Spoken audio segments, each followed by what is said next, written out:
Hi everyone! So, a day in life as a 16 years old content creator. So, pinaghimay lang ako dyan ng malunggay. Inutusan ako.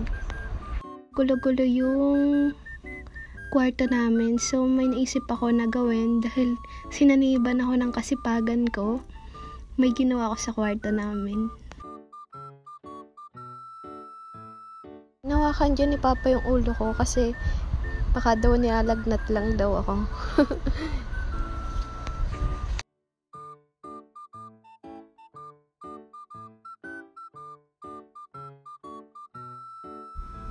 Dito is tinawag ako ni Mama para kumain. Yan yung ulam namin, isda, galanggong at saka tinolang kabibi na maliliit. Di ko alam tawag dyan, may shell yan eh. Basta masarap siya, dami ko nakain.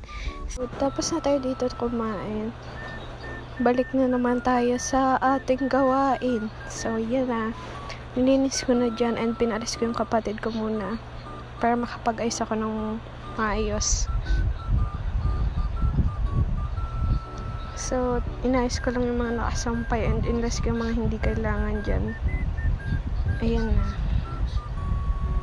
Hindi pa ako tapos dyan. Bali, pinakita ko lang yung mga tinanggal ko sa ilalim ng kama ko. Inayos ko dyan yung mga papel. And then, naghugas na ako ng plato. Kasi nakita ko yung hugasin eh. Tuwa pa yung person dyan habang naghuhugas. Tapos nakita ko naman yung kalan pagkalabas ko is sobrang dumi pala.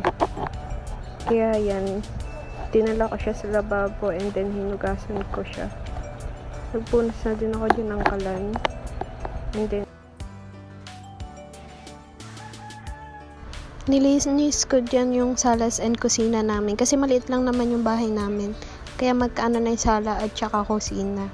Kaya yun, inayos ko na lang yung, inalis ko yung mga upuan dyan. Nagwalis ako, tsaka nagmap ako dyan.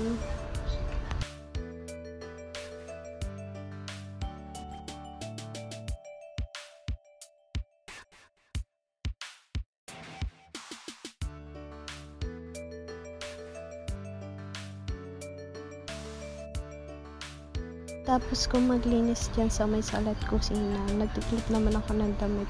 Kasi ayoko nang madami nakasabit dito sa may kwarto ko. I mean kwarto namin kasi dito naman natutulog sila mama. So nagligpit na ako dyan. Eto na, naayos ko na siya.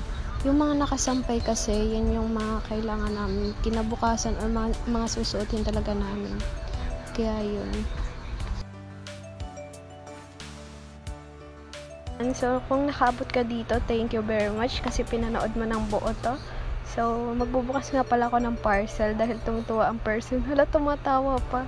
Sige. Tingnan natin laman ng parcel.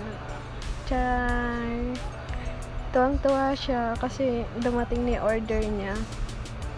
And then, yun nga, yung dress na order niya, dumating na.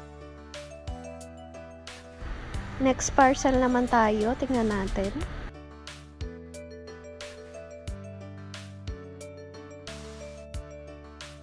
Parcel naman is Rilo. Kasi nga, tuwang-tuwang person talaga. Kasi gusto ko yung silver na Rilo eh.